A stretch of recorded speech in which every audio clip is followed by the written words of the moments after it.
The next person is also amazing. So I've known her for a little bit. She has been around for a while.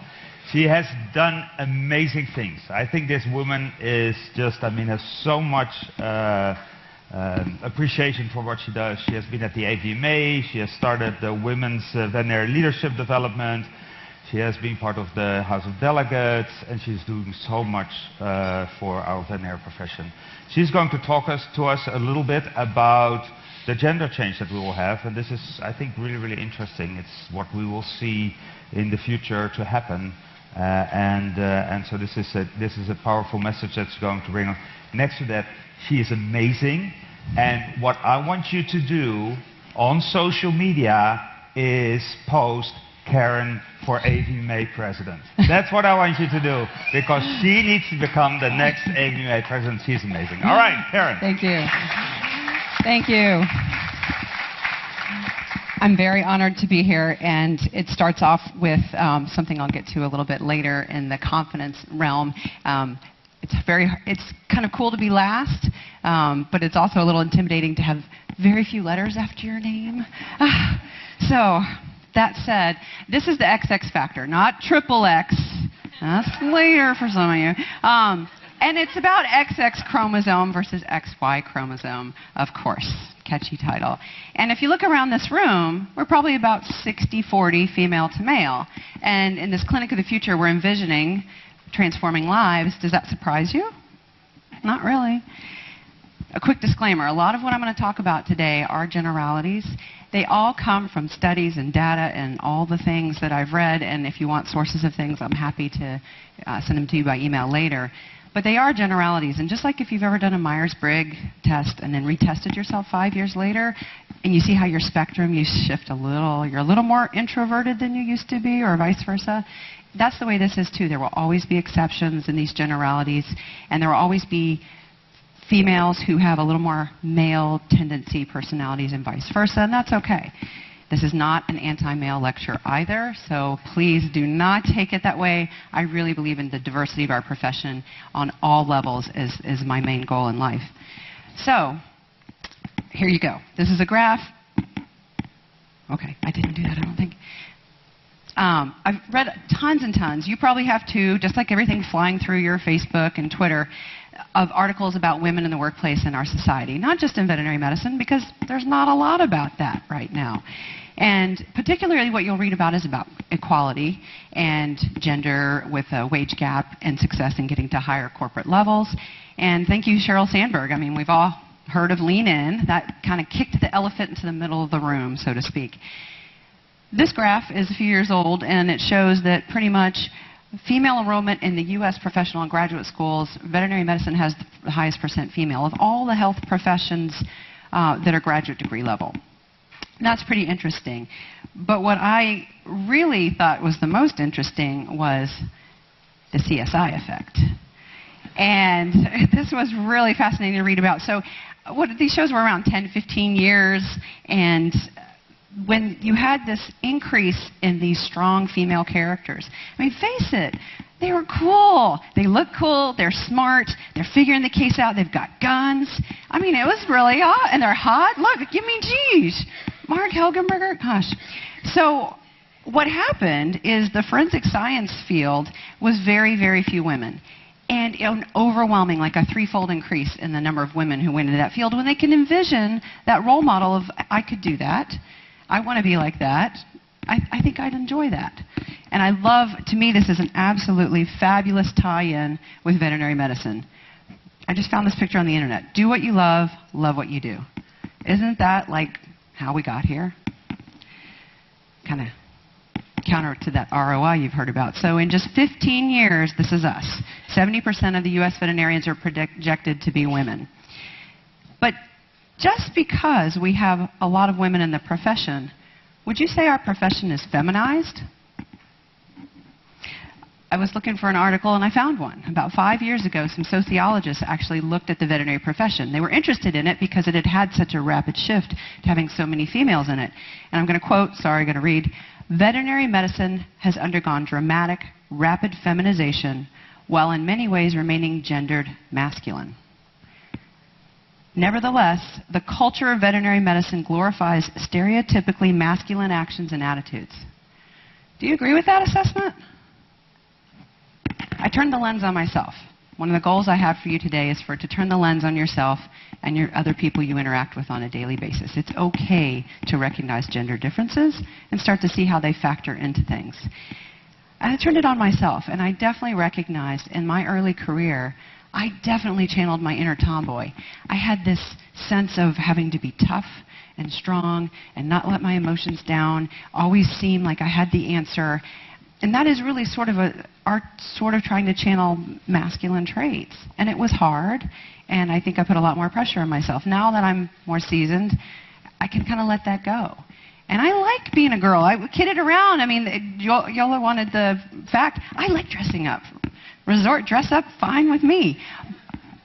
So, but I don't consider our profession very feminized. It hasn't kept up. I think one other side of that would be a recent pretty social media disaster. I think that sort of points to trying to have a masculine side to our profession. So, most of our staff is female too. The majority of clients are coming in and they are encountering a female staff, and they're starting to see more and more female veterinarians. So what does that translate to? More female bosses. Now that's a juicy bit.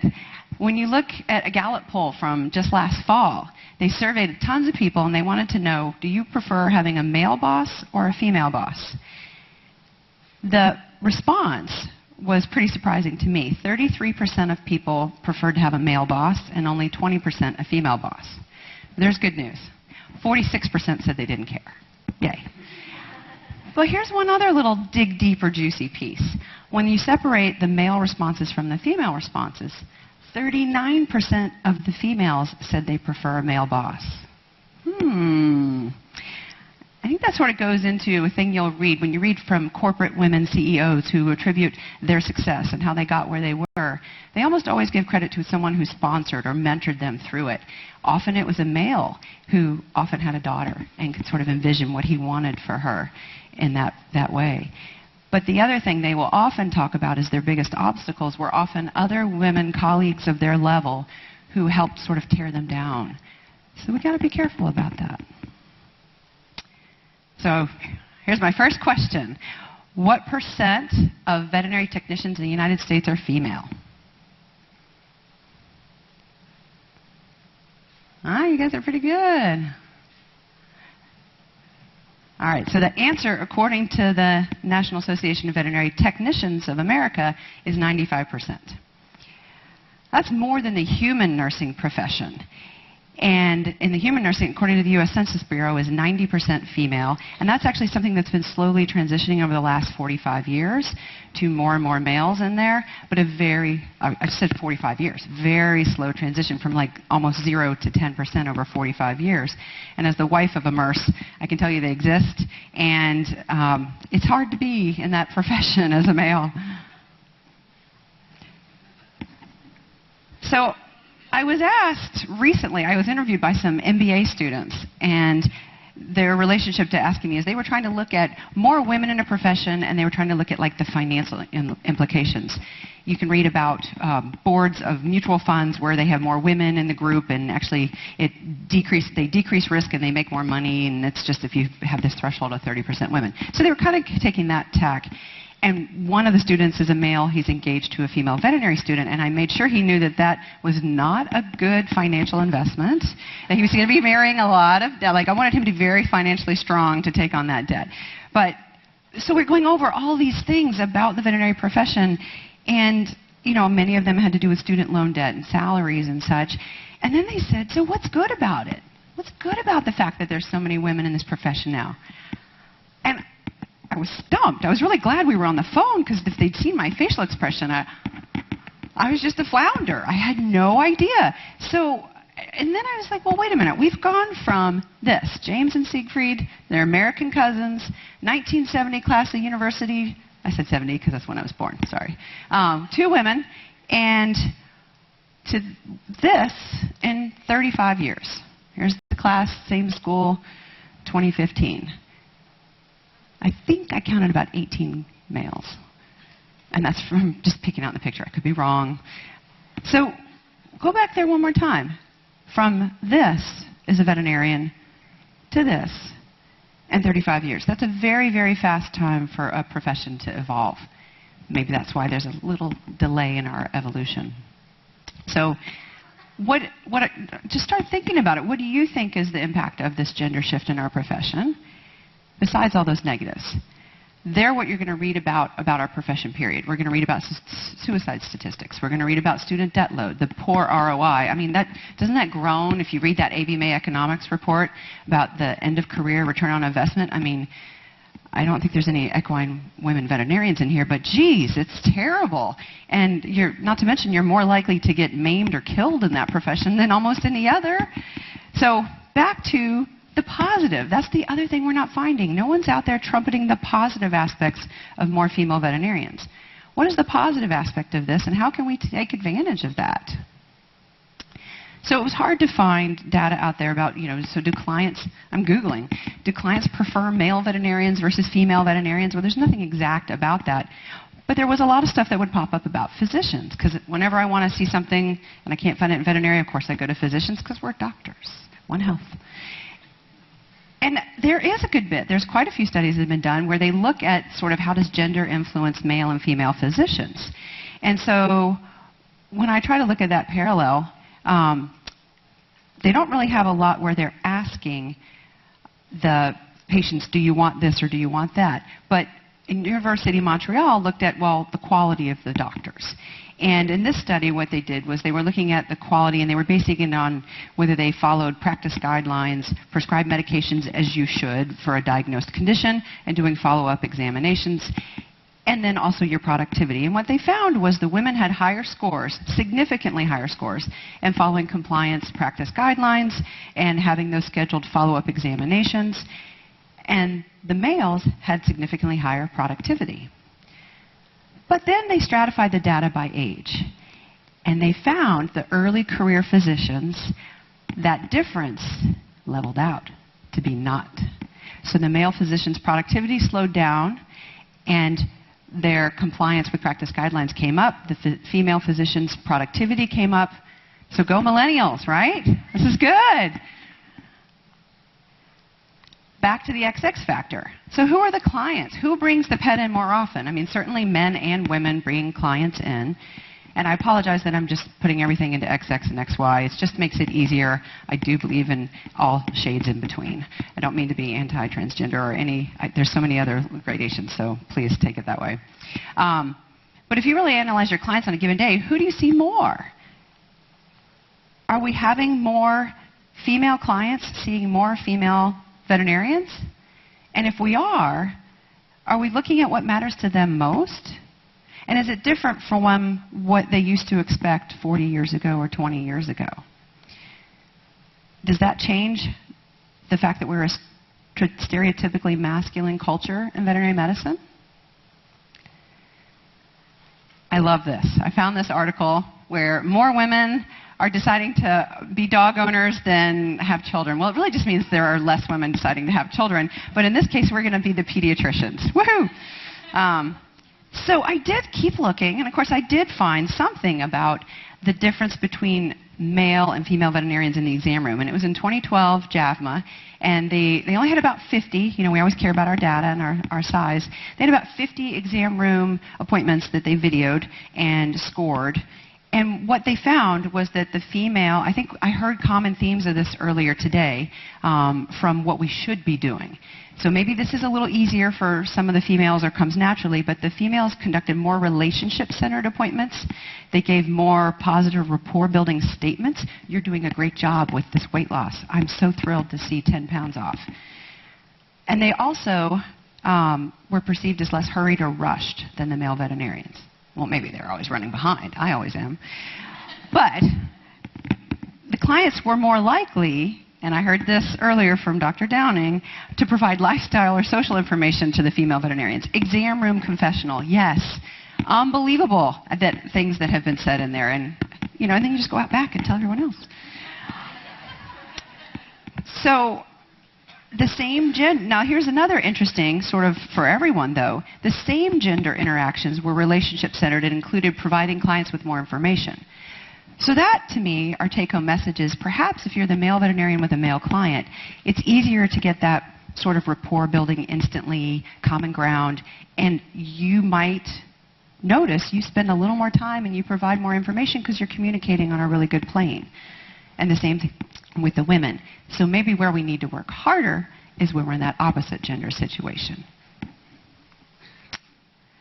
So if we're going to ask, what do our female clients want? Well, you might want to go to the bookstore or get on the Kindle because there are tons of books. And the answers in these books do apply to what do they want in veterinary services. And I'm going this way because who's driving consumerism? Here's my next question. And it's probably better worded if I had it as, in what % of household purchases are women the primary decision maker? Let's see what you say.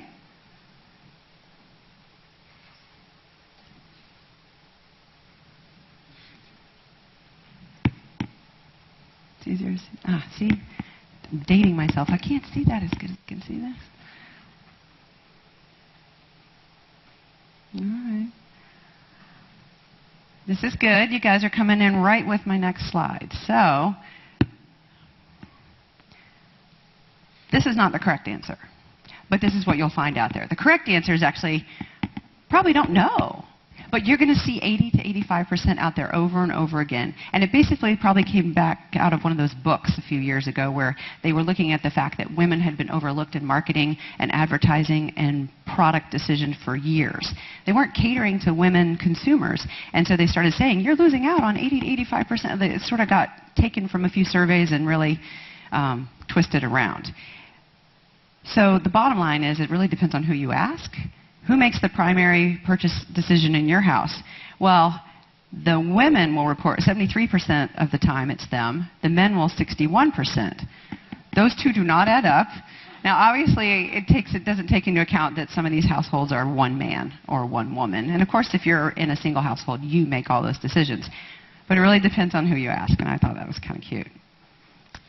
So target demographics. The Partners for Healthy Pets will give you some data about like our main veterinary client is like a woman who's 33 and blah, blah, blah, 2.2 kids, something like that. And I just thought this cartoon kind of hit it. But actually, we got to include everybody. Our target demographic is everyone who comes to you with their pet. I want to shift a little bit. We're in Miami and we're at a food nutrition conference. And when I think about separating how we make decisions, I think about those things. I think this is a huge thing for us right now. I mean, food. I mean, it's become the end-all, be-all, cure-all for everything. I mean, it's going to make you're not going to have as much stress. You'll lose weight, and oh my gosh, your hair will be better. I mean, you can find it about everything. Who here has not tried to consciously make some kind of food changes in the last few years because of things we've talked about and learned about with our diet, right? We're very conscious about that. I personally try to hide kale in everything. Why? It cures cancer. Gee. I mean, so if that's what our clients are doing, we're doing it. And maybe the women are doing it a little bit more because of many other social issues, but our clients are doing it too. So this is where we have this clash of worlds right now that to me is kind of hard to navigate, but we have, oops, I'm sorry, I'm button challenged. We have this image where we want these raw, she just came out of the garden and she's just going to sit down and eat those raw and she's going to be gorgeous and healthy. And they have this relationship with their baby because we're the pediatrician now. And we're telling them to go buy this. Cocoa Pebbles is what they're going to think. And it's not. But in this age of anti-prepackaged, anti-processed food, I think it's hard for a lot of clients to not make this connection. Puts us at a disadvantage. That's when they fall for natural and raw and things like that and go looking for terms because we haven't sat down and helped convince them that this is actually more nutritionally complete. But I have good news again. So I'm the good news person. Again, looking at the female physicians to give a parallel to female veterinarians.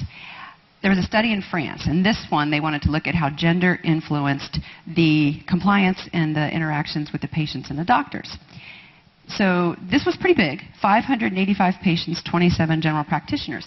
And the researchers did specific interviews right after an exam with patients and with doctors. And what they found was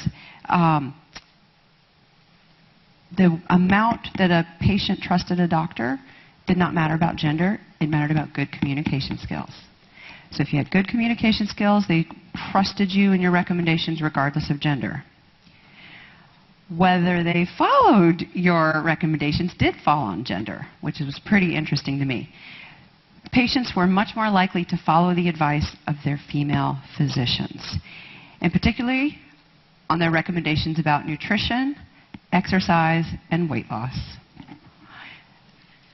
It was a 4-to-1. The male, the exact same advice, same plan, same program. The male patients were 4-to-1 more likely to disagree with their male doctor than they were their female doctor. And that was on nutritional advice. 2-to-1 on the exercise advice. And their conclusion, they said female doctors and their male and female patients tended to agree on the advice on nutrition, exercise, and weight loss. It's like the guys were just ready to pick a fight with the male doctor, and they're like, okay, from the woman doctor. But how do I translate that to veterinary medicine? Well, maybe our clients, male and female, are a little more willing to agree to the advice that we give them on exercise, nutrition, and weight loss from female veterinarians or female staff. This is a strength. We can use this. We can empower, like Dr. Pachtinger said. It might be a really untapped strength if we can make that correlation. Wouldn't you recommend stronger if you thought that the clients were more likely to take your advice? So more confidence building here. Survey question. And this is from a survey from a lot of pet owners. It was just published in January. It was done by another pet food company. What do you think?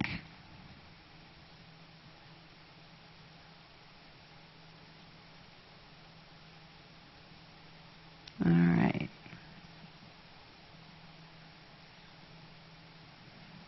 Have more confidence. So the answer is 90%.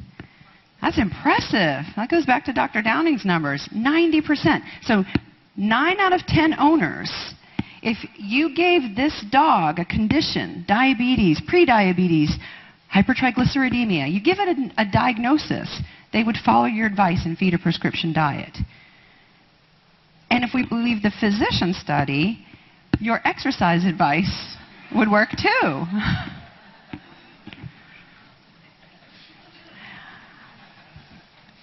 And the hard part about going last is some of what I'm going to say next has been said before. But it does feel like that we're the last ones asked sometimes. They're coming in with their preconceived notions about what they should feed their pet, and we have to start from a different place. This I found very interesting. So they're even getting the advice from the pet sitter. This is Pet Sitters International, and the most recommended brands out there. I tried to find like the veterinarian's most recommended dog food, and I couldn't find a chart like this. But the pet sitters can. And Science Diet, you're third. Whoa. The breeder. I have a golden retriever. Aren't they adorable? Client. She's been a client for 20 years. She feeds a local food, regional feed mill kind of dog food. We have patient after patient that come from her to our practice, and you ask what, I'm not going to say the name, but you ask what food, and they're like, oh, I feed this because the breeder said to. And we've been trying to educate her for years, and she sees her dogs growing and thriving on that food, and we can't dial her back from there. But we keep trying. And then the other advice they get is the pet store kit. We already said that. But look at the multitude of choices. I'm baffled by this many choices. And I remember when I started this career, there was not this many foods. And the marketing is amazing. This is what our clients see when they go into the store. Some are on sale, special offer. It's overwhelming. And then if I circle back to my XX factor, when I was looking up pictures of, I put in pet owner shopping for food, over and over, it was women in the pictures. And I started trying to think about my consumer habits versus my husband's, and they are pretty different. I would stand there reading labels. I'd be on this food aisle for 30 minutes if I was the regular pet owner. He'd go, this one's good. And so there is a difference. And, you know, the marketers know this, and they know that with their packaging, with their terms like grain-free. They know who's shopping. They know where to put the products. And we're not there at the store with them. That's probably the biggest problem. If we can figure out how to have us virtually there on their shoulder and helping them advise, no, not that one. Yeah, that one. That would probably work. So I'll put some other people on that one. And this brings me to my last food for thought to tie it all together. I don't feel like this golden retriever every day. When I graduated, I did. I only feel that way like twice a year. 10 times a year. But is confidence a factor? This is another really interesting book that came out, The Confidence Code by Katie Kay and Claire Shipman, about a year and a half ago. And this is a really cool thing to do. Get online, take their confidence quiz. Completely free and doesn't take very long, but it'd be very interesting for you to see where you fall. I think there's a lot of confident people in this room. But look to your friends or colleagues who are a little less confident and have them do it. And they can sort of find maybe their strengths and weaknesses.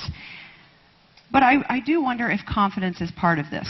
I read a DVM 360, just one of those sharing articles about a veterinary graduate. She was talking about dentistry, and that probably correlates to nutrition. We don't get as much, and our confidence in it is not as good when we graduate.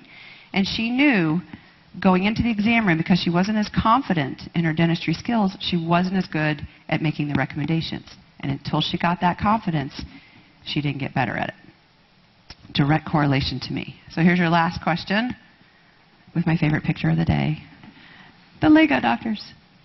Who's more confident? Come on. Let's make some controversy here. Don't just pick the politically correct answer.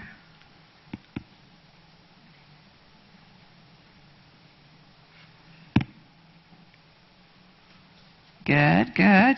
Put it out there. It's just an opinion poll. There's no right or wrong. But I do think that if you can recognize where your confidence is and work on it, read things about like the imposter syndrome, don't let that little voice shut you down, and recognize, and especially if you're a boss, things like internal and external attributions. I've got Yola over there. Okay, quick internal attribution, external attribution thing that I learned, and I went, oh my God, I do that. A general tendency here, but they've got study after study, whether it was taking college math tests or doing computer tests. Women tend to use external attribution when something goes right. And this is where it hurts them on employment self-evaluations. What did you do well this year? That went really well. Oh, the whole team did a great job. It was the right day, the right time. Everything just worked out so well. Whereas a male would be typically like, yeah, I rocked that. When things go badly, women are much more likely to do internal attribution. And they give a great example with college math tests. The women who, you know, they basically bombed everybody. They made a really hard math test and everyone did crappy on it. And they came out and they interviewed, and the guys were like, oh, God, that was a hard test. They attributed it to something else outside of them. The women they said, oh, yeah, I'm just not smart enough for this class. I'm not good enough. I didn't study hard enough. Internal attribution. I see that with surgery in women. I've talked to a few about that. I haven't had enough practice. I'm not good enough. I don't know. So if you can recognize that's your tendency, you can work to overcome it. All right, last bit. And our whole goal is because if we have to talk to this family who's suing a food company and counteract what our client reads on this website, boy, that one will make your blood boil. It's a good one. We're not going to be the ones they come to for this advice. Otherwise, they're going to ask this Yorkie on what to feed the diabetic dog. And what they spend on pet food, this is 2011, what they spend on pet food exceeds veterinary care. So we should be in that conversation. And the XX factor is here. Use it as a strength. Thank you.